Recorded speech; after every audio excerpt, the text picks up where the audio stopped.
Assalamualaikum warahmatullahi wabarakatuh. Bismillah, alhamdulillah, wassalatu wassalamu ala rasulillah wa ala alihi wa sahbihi wa mawalah. Yang terhormat Profesor Dr. Haji Abdul Haris MA, Rektor Universitas Islam Negeri Maulana Malik Ibrahim Malang. Para yang terhormat para wakil rektor, para dekan, direktur, dan pimpinan fakultas, para pimpinan dan tokoh masyarakat, seluruh sivitas akademika UIN Maulana Malik Ibrahim Malang, para peserta webinar Ekonomi Syariah di Indonesia. Pertama-tama, marilah kita panjatkan puji syukur kehadirat Allah Subhanahu wa Ta'ala atas limpahan rahmat dan karunia-Nya kepada kita semua sehingga kita dapat berpartisipasi dalam acara webinar dengan topik ekonomi syariah di Indonesia, kebijakan strategis menuju era new normal yang diselenggarakan oleh Universitas Maulana Malik Ibrahim Malang pada hari ini. Saat ini kita sedang mengalami cobaan yang sangat berat. COVID-19 menjadi pandemi global yang menyerang hampir semua negara di dunia. Pandemi ini dengan segala dampaknya merupakan pengalaman baru bagi kita semua, sehingga pemerintah di seluruh dunia menjadi gamang dalam mengambil kebijakan penanggulangannya. Dampak yang ditimbulkan oleh pandemi COVID-19 sangat luas dan bersifat multidimensi, sehingga memaksa semua negara menetapkan bauran kebijakan yang belum pernah dilakukan sebelumnya. Pemerintah di berbagai belahan dunia menerapkan kebijakan pembatasan pergerakan masyarakat dalam rangka mengurangi penularan COVID-19. Beberapa negara menerapkan kebijakan yang ekstrim seperti lockdown. Tetapi kita memilih untuk menerapkan pembatasan sosial berskala besar, PSBB. Ini yang sering disebut sebagai bekerja, belajar, dan beribadah dari rumah. Apapun kebijakan pembatasan yang diambil berdampak terhadap kegiatan ekonomi. Hampir semua negara mengalami perlambatan pertumbuhan ekonomi yang sangat signifikan. Pemerintah dalam mengatasi pandemi COVID-19 menempatkan kesehatan dan keselamatan masyarakat sebagai prioritas utama. Karena itu, upaya pertama yang dilakukan oleh pemerintah adalah memutus penyebaran virus agar masyarakat tidak terinfeksi. Hifdzun nafas dalam bahasa agamanya. Upaya kedua adalah meningkatkan kapasitas pelayanan medis agar mereka yang telah terpapar dapat ditangani dengan baik. Upaya ketiga adalah membangun mekanisme untuk melacak masyarakat yang berpotensi terpapar melalui pelaksanaan tes COVID-19 secara masif, serta menerapkan protokol isolasi diri yang ketat. Dan upaya yang keempat adalah menerapkan PSBB dengan menerapkan protokol kesehatan secara disiplin. Upaya pemerintah dilanjutkan dengan melaksanakan sejumlah program jaring pengaman sosial untuk mengurangi beban masyarakat yang terdampak. Pemerintah dengan segera melakukan refocusing kegiatan dan realokasi anggaran pendapatan dan belanja negara. Pelebaran defisit juga dilakukan dan dimaksudkan untuk dapat memberikan keleluasaan dalam menangani permasalahan kesehatan sehubungan dengan pandemi COVID-19 serta menyediakan anggaran bantuan sosial yang cukup besar. Dan selanjutnya pemerintah juga memberikan stimulus baik fiskal maupun non-fiskal serta memastikan anggaran tersedia untuk program pemulihan ekonomi. Usaha mikro, kecil, dan menengah (UMKM) yang merupakan tempat dari sebagian besar masyarakat menggantungkan hidupnya tidak luput dari imbas pandemi COVID-19. Penerapan kebijakan PSBB pada akhirnya juga berdampak pula pada kegiatan UMKM. Berbagai kebijakan diambil oleh pemerintah dalam rangka mempertahankan keberlangsungan UMKM dalam masa pandemi COVID-19 ini.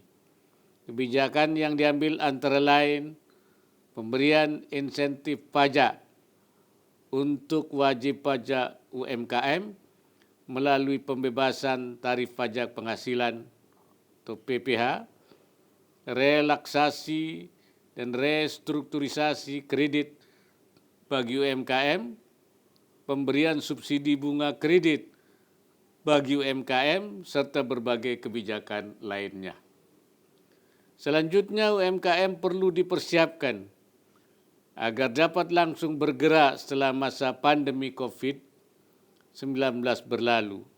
Hal ini pada saatnya akan dilakukan melalui perluasan pembiayaan kredit, modal kerja, dan skema penjaminannya. Menjaga keberlangsungan UMKM serta mempersiapkan agar dapat segera pulih sangat penting, mengingat UMKM sebagian besar dikelola oleh umat. Hal ini menjadi penting karena ke depan kita akan terus mengembangkan ekonomi dan keuangan syariah.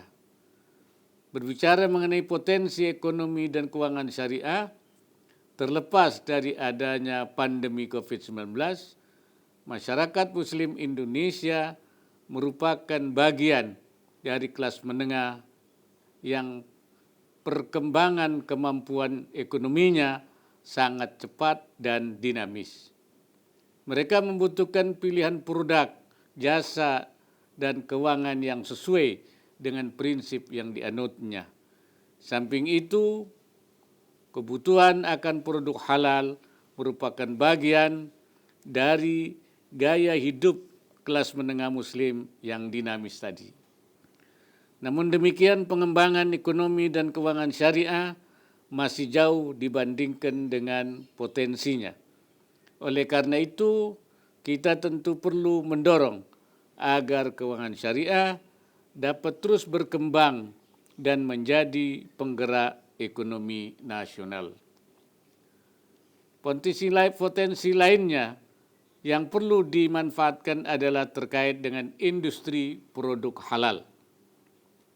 Selain untuk mengisi kebutuhan domestik yang sangat besar, kita perlu juga mengambil peran dalam perdagangan produk halal global. Pasar global memiliki potensi yang sangat besar. Pada tahun 2017, produk pasar halal dunia mencapai 2,1 triliun US dollar dan akan berkembang terus menjadi 3 triliun US dollar pada tahun 2023. Kita harus dapat memanfaatkan potensi pasar halal dunia ini dengan meningkatkan ekspor kita yang saat ini baru berkisar 3,8% dari total pasar halal dunia. Kita harus bisa mengejar Brazil yang berdasarkan laporan Global Islamic Economic Report tahun 2019 merupakan eksportir produk makanan dan minuman halal termasuk daging sapi dan unggas nomor 1 dunia dengan nilai 5,5 miliar US dollar. Potensi produk halal lain adalah dalam bidang modest fashion seperti hijab, pakaian muslim. Lainnya, saat ini modest fashion semakin digemari sehingga brand-brand fashion besar juga ikut memproduksi hijab dan pakaian muslim. The State of Global Islamic Economy Report 2018-2019 mencatat bahwa lebih dari 270 miliar US dollar dibelanjakan Muslim seluruh dunia untuk modest fashion pada tahun 2017. Angka ini diperkirakan akan meningkat menjadi 361 miliar US dollar pada tahun 2023. Hal ini tentu merupakan peluang bagi Indonesia baik untuk pasar domestik maupun untuk ekspor. Oleh karena itu kebijakan pemerintah ke depannya adalah mendorong industri produk halal menjadi produsen untuk pasar domestik sekaligus juga eksportir produk halal untuk pasar halal dunia. Semua rencana besar tadi sesuai dengan Peraturan Presiden nomor 28 tahun 2020 tentang Komite Nasional Ekonomi dan Keuangan Syariah yang dipimpin langsung oleh Presiden dan Wakil Presiden. Selain itu juga Presiden menugaskan saya sebagai Ketua Harian untuk menjalankan KNEKS sehari-hari. Sebagai bagian dari transisi sambil ditemukannya vaksin dan obat, saat ini pemerintah dengan sangat serius mengkaji penerapan tatanan baru atau new normal. Upaya ini adalah untuk mempersiapkan masyarakat menuju tatanan baru yang aman COVID-19, namun tetap produktif. Hal ini juga dilakukan untuk mendorong pergerakan ekonomi termasuk ekonomi syariah. Pemberlakuan tatanan baru dan mengakhiri pelaksanaan PSBB dilakukan bila prasyarat yang ditetapkan oleh WHO sudah terpenuhi.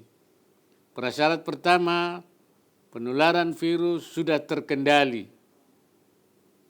Penularan ditunjukkan dengan rasio penyebaran RO dalam satu wilayah berada di bawah 1 selama 2 minggu berturut-turut. Prasyarat kedua adalah tersedianya layanan dan sistem kesehatan untuk menangani kasus COVID-19 baru. Prasyarat ketiga adalah kemampuan dalam melakukan pelacakan yang ditandai dengan kecukupan jumlah pelaksanaan testing. Selain itu, perubahan perilaku masyarakat yang tidak bisa ditawar dalam kondisi tatanan baru tersebut adalah pelaksanaan protokol kesehatan yang ketat dalam setiap kegiatan sosial dan ekonomi masyarakat, termasuk kewajiban memakai masker, physical distancing, selalu mencuci tangan, dan perilaku hidup sehat. Pelaksanaan menuju tatanan baru juga dilakukan secara bertahap. Pelaku ekonomi termasuk ekonomi syariah dapat menyesuaikan diri dengan tahapan tersebut. Kegiatan usaha yang berkaitan dengan penyediaan makanan dan minuman seperti restoran akan lebih dahulu dibuka secara terbatas dan menyusul kegiatan ekonomi lain yang berskala besar seperti pusat perbelanjaan. Pandemi COVID-19 yang melanda dunia termasuk Indonesia menurut saya memberikan peluang bagi perkembangan ekonomi dan keuangan syariah. Pemberlakuan tatanan baru di mana aspek kesehatan dan higienitas menjadi hal yang mutlak. Disinilah peluang industri produk halal yang jika diterapkan secara baik, insya Allah dapat menjadi pilihan. Selain itu, produk-produk yang berhubungan dengan kesehatan juga menjadi peluang baru. Pelaku ekonomi syariah dapat turut menyediakan berbagai produk dan jasa yang terkait, seperti penyediaan masker, hand sanitizer, pelindung wajah, yang sebagian besar juga dapat dikerjakan oleh UMKM.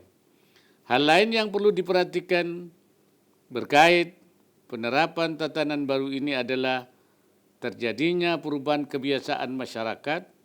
Contohnya, transaksi perbankan akan lebih fokus pada layanan internet banking, sementara pembelanjaan produk juga akan semakin fokus pada transaksi online. Terkait dengan hal tersebut, pengembangan ekonomi dan keuangan syariah juga harus disertai dengan pengembangan teknologi digital untuk mendukung seluruh aktivitas ekonomi dan keuangan syariah tersebut. Pelaku ekonomi syariah harus menyesuaikan diri dengan kondisi tersebut sehingga pemanfaatan teknologi digital dan transaksi online menjadi mutlak diperlukan. Pada akhirnya, sekali lagi saya mengucapkan terima kasih dan apresiasi atas inisiatif Universitas Islam Negeri Maulana Malik Ibrahim Malang yang telah menyelenggarakan acara webinar ini. Saya harapkan agar kita semua senantiasa menggelorakan dan mempromosikan ekonomi dan keuangan syariah di Indonesia agar terus berkembang dan mencapai potensinya, terutama dalam memasuki tatanan baru pasca pandemi COVID-19. Sekian dan terima kasih. Semoga Allah Subhanahu wa taala meridai semua upaya yang kita lakukan. Wallahul muwaffiq ila aqwamit thariq. Wassalamualaikum warahmatullahi wabarakatuh.